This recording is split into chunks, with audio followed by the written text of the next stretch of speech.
Welcome to the 15th episode of Rising Tide, the Ocean Podcast. This is David Helvarg of Blue Frontier and my co-host Vicki Nichols-Goldstein of the Inland Ocean Coalition.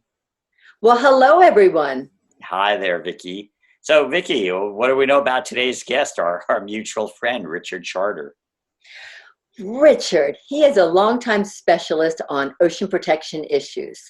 As co-chair of the National Outer Continental Shelf, Richard was involved in winning and maintaining a 27-year congressional moratorium on offshore oil and gas leasing along the United States West Coast, the Atlantic Coast, Florida's Gulf Coast, as well as in Alaska's Bristol Bay. Richard has also helped lead the fight against ongoing attempts to reopen these waters to drilling since the Obama administration. Okay, and along with his work on the Outer Continental Shelf Coalition, Richard's a past Peter Benchley Ocean Award winner, have to mention that. Also helped bring about the creation of the Gulf of the Farallones, Cordell Bank, Channel Islands, and Monterey Bay National Marine Sanctuaries here in California. So welcome aboard, Richard. How'd you get into the oceans? How'd you grow up, and where did it take you down to the shoreline? Well, thank you for having me today. And this is basically a family thing, I think, my involvement with the ocean. My father was absolutely fascinated with abalone at a time when I was in my early childhood, when you could go out and rock pick abalone on the California coast without diving. And they were about the size of dinner plates, and I think the daily limit per person was 10 or 12. And I would go camping with him along the Sonoma coast. And I would always, when I was too young to go after abalone, I got parked in the tide pools. So I fell in love with the intertidal life and what goes on in the estuaries. I was really into science at a very early age. So I guess I grew up respecting nature in that way, where you grow your own food. And we had a small 30-acre truck garden farm out on Bailey Road in the Concord area before it was developed. And it was a matter of tomatoes or wheat or walnuts at any given time. And so I kind of grew up really tied to nature in a way that a lot of kids don't get to have happen today. And I became a poster designer during the 60s. I had posters all over the world. And I started this company called the Graphics Community. I was doing a lot of work for IBM and Memorex, the early Silicon Valley companies in San Jose. And I started tithing a small amount of my work to progressive political candidates and conservation causes. In 1969, we had a small spill down the coast in Santa Barbara when the Union oil blowout occurred. And 1969, the Santa Barbara oil spill was one of the defining issues of the growing environmental movement, same year that a river caught fire in Cleveland, Ohio. Was that one of the big moments for you, or? Well, it was a big moment for everyone because I think folks realized that what we had been told about offshore drilling, don't worry, be happy, it can't hurt anything. And the next thing we knew, we had this vast swath of the California coast covered with oil, very tarry, black, gooey oil, piles of dead animals on the beaches. And the only technology available to try to respond to it was basically a straw that would be spread on the oil and then raked into piles. So even Richard Nixon became an environmentalist at that point. He came out with his Secretary of Interior at the time, Wally Hickel, came out to Santa Barbara and created the first ban on offshore drilling right off the city of Santa Barbara, called the Hickel Preserve, permanently protected from offshore drilling, which is still there today. So I think that set the stage for the rest of the movement to protect the rest of the California coast from offshore drilling. Is Californians never forgot what happened in Santa Barbara. And how did you get involved at that point? I was already doing environmental work on other issues, but certainly that, and as you mentioned, the Cuyahoga River caught fire up in Ohio. And I've always, for some reason, I tend to be a year or two out ahead of social change. In other words, when there's going to be a paradigm shift in society, I seem to intuitively know that it's coming and adapt ahead of time. So I shifted more then to doing environmental public relations, as I called it, or environmental communications. right around that time. Richard, you have been absolutely instrumental in the designation of the California National Marine Sanctuaries. And with that, there has been the restrictions on oil and gas. Can you tell us how that all integrated with your earlier days and then your champion of no offshore oil development along the California and Western coast? Well, I get blamed or credited, depending on which side you're on, for a lot of things that were actually done by millions of other people. But I have learned to serve as sort of a nervous system synapse, kind of the crossing point for communication about things. And so I had actually quit the whole issue of environment after fighting a large dam and working on forestry issues. I was living on the Sonoma coast peacefully and ignoring the environment as much as I could and doing silkscreen glass, layers of glass with mirror behind it that I was selling in craft fairs when then Interior Secretary Cecil Andrus, who worked for Jimmy Carter, announced that they were going to put offshore drilling right in front of where I lived. And I thought, I can't ignore this. Nobody knows about it. There was actually a public hearing coming up, and it made a little tiny blurb in the local newspaper. So I went to a printer friend of mine in a nearby town, and I said, look, can we do some flyers to let people know about this hearing? And I remember they said, offshore drilling on the Sonoma Mendocino coast, they've got to be kidding, was the headline. And it had people write to Cecil Andrus and or go to this hearing. And the printer was printing these two up on an 8.5 by 11 sheet. This was before the internet. And he went out to his parking lot and got to talking to somebody and left the press running.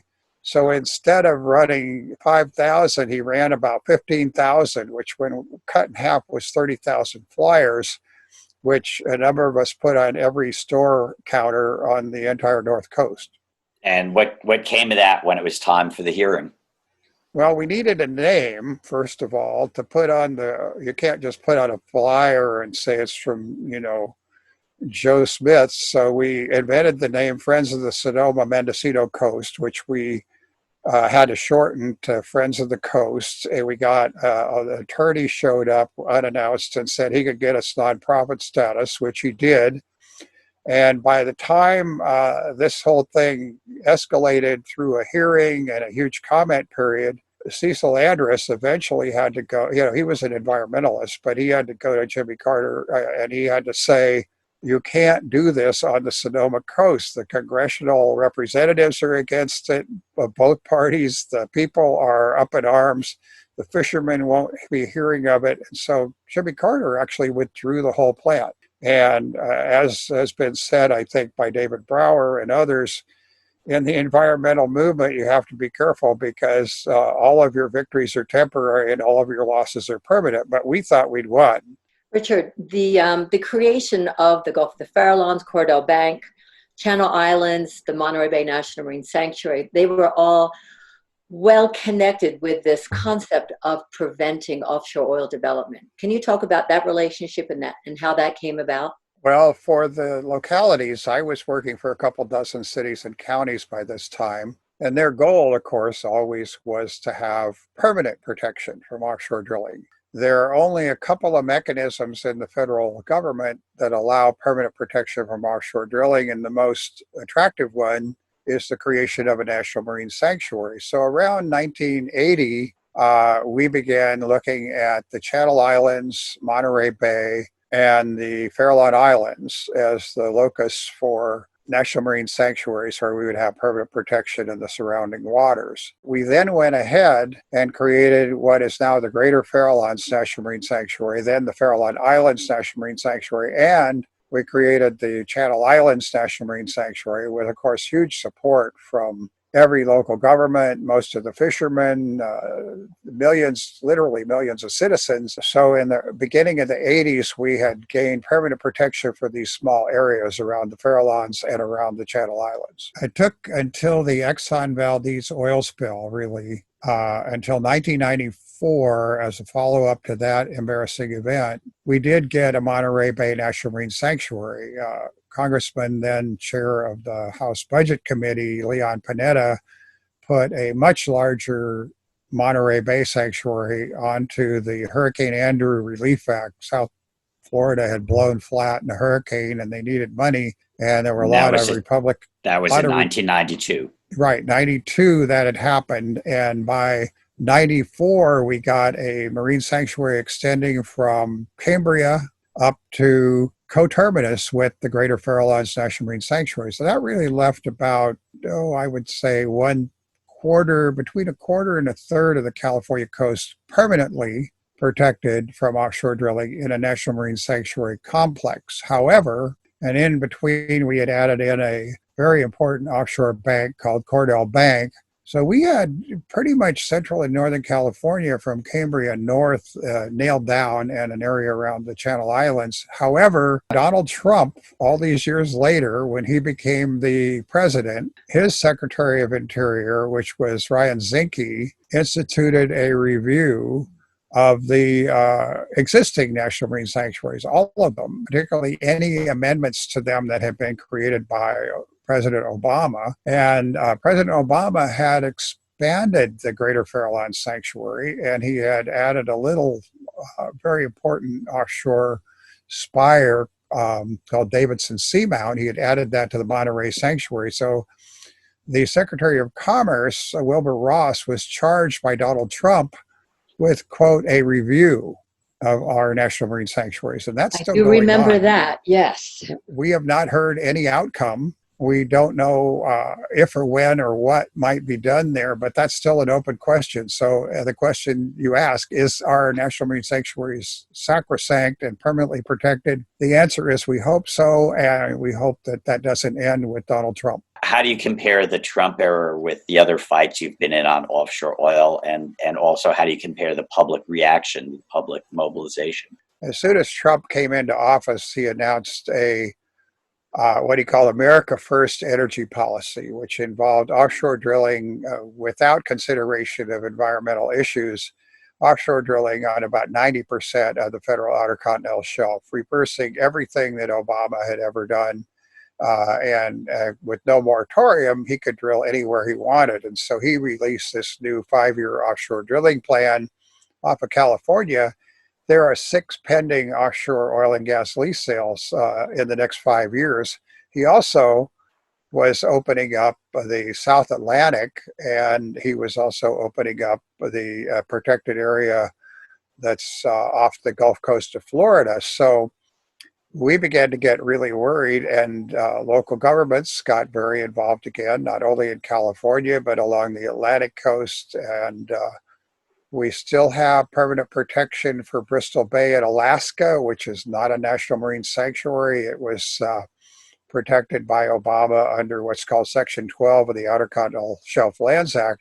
But pretty much everything except our national marine sanctuaries and Bristol Bay, the richest salmon fishery on the planet, sockeye salmon fishery on the planet in Alaska, everything else was going to be opened by Trump. And he made a really big deal about this, and everybody became properly exercised. So 100 plus local communities on the Atlantic coast passed resolutions opposing it. Seismic survey companies lined up to start doing the boom boom ships, the seismic surveys, which are very destructive. And of course, the precursor activity for offshore leasing tells the companies where they want to drill. That all started on the South Atlantic coast. And then a funny thing happened, which is that as the presidential election started to get closer, and as various major media outlets in Florida and various folks in like Marco Rubio in the Senate became concerned about Florida as a tipping point for the outcome of the presidential election, which of course it's been that before, President Trump came out and recently announced that he was creating his own dozen-year or so moratorium protecting not only Florida's Gulf Coast, but also Florida's Atlantic coast, also Georgia, also South Carolina. And after clamoring from North Carolina, he added North Carolina. And finally, after the military went to him about certain carrier battle group needs at Hampton Roads off of Virginia, he added a dozen-year moratorium off the coast of Virginia. This is the most, and he declared himself an environmentalist, even as he was saying in Virginia that he could reverse this anytime he wanted to. So, did you, in any of your years of working on offshore oil, ever think that it could become a crucial issue in a swing state like Florida in a presidential election? Florida, as a swing state, as a tipping state for the outcome of a presidential election, if you look at it, it was perfectly teed up this year so that offshore drilling, which we knew Floridians opposed because they voted against it in state waters just a year ago, overwhelmingly rejected it in state waters off of Florida, the voters did. You knew what people believed in Florida. Obviously, the Trump campaign knew that people in Florida opposed it. So he was just seeing his poll ratings slipping and thinking he could perhaps buy the support of the voters of Florida and get a second term as president. The jury's still out on that because, as I say, I don't think most people miss the fact that it was a threat that he himself had generated in the first place. But oil sequestered by nature on the outer continental shelf means that that is not going to contribute to climate change. When you look for it, when you drill for it, when you extract it, when you refine it, when you pump it into a gasoline-powered automobile or run a factory, hydrocarbon fuels are the major contributor, as everybody now knows, to climate warming or climate chaos, as we've begun calling it this year. And it, to me, has taken about 30 years to convey that message to the public in the way that's finally happening this year. We know if there's a Biden-Harris administration, there's going to be a major climate initiative, and we want to make sure that our public seas and our coastlines are part of it. I'm very heartened by several things. I'm very encouraged by the fact that particularly local governments and in most states also on the coast, the state governments and their elected officials in Congress and the Senate all realize that a clean coast economy is one of the most important facets for any region to have. You can't pollute your coast and keep your economy in one piece. That's good. That revelation took a while to sink in, but now it's absolutely, I think, accepted fact, and nobody's questioning that, not even the President of the United States, it seems. The other thing that's encouraging to me is that climate, which of course Jimmy Carter started out talking about a carbon tax, which I knew we were in trouble as soon as the word tax crept in there. People need to view the impacts of fossil fuels,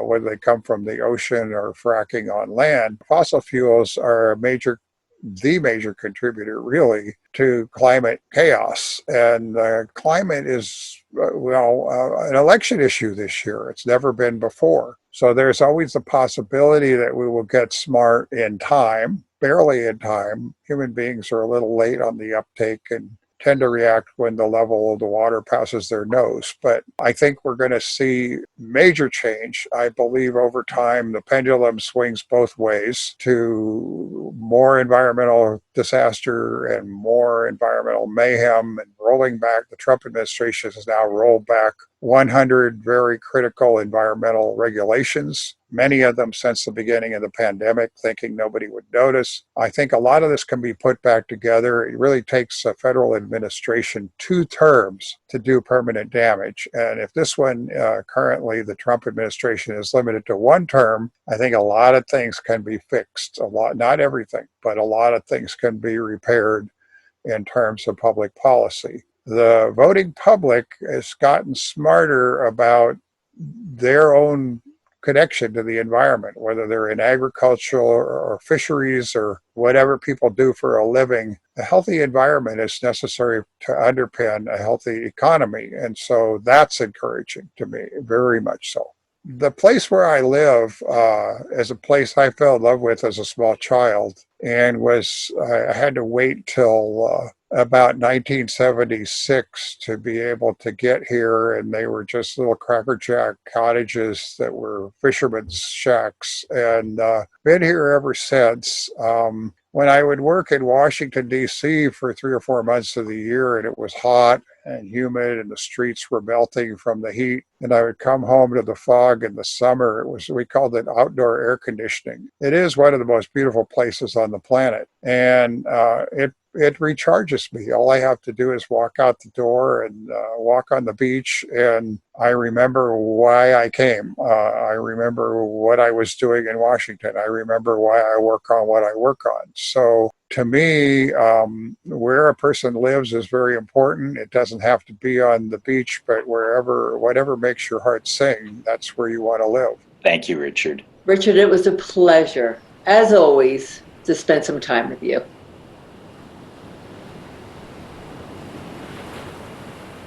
Rising Tide is a production of Blue Frontier with host David Helberg and support from Natasha Benjamin, Ellie Curlow, and myself, Vicki Nichols-Goldstein.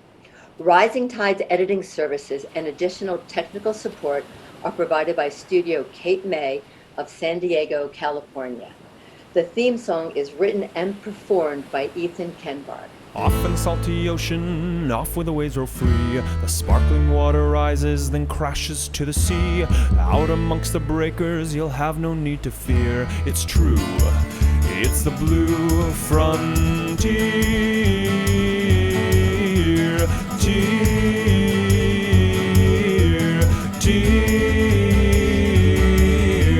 Off in the salty ocean, off to the blue frontier. Sparky, come here, buddy. Sparky! There you are, good boy, Sparky!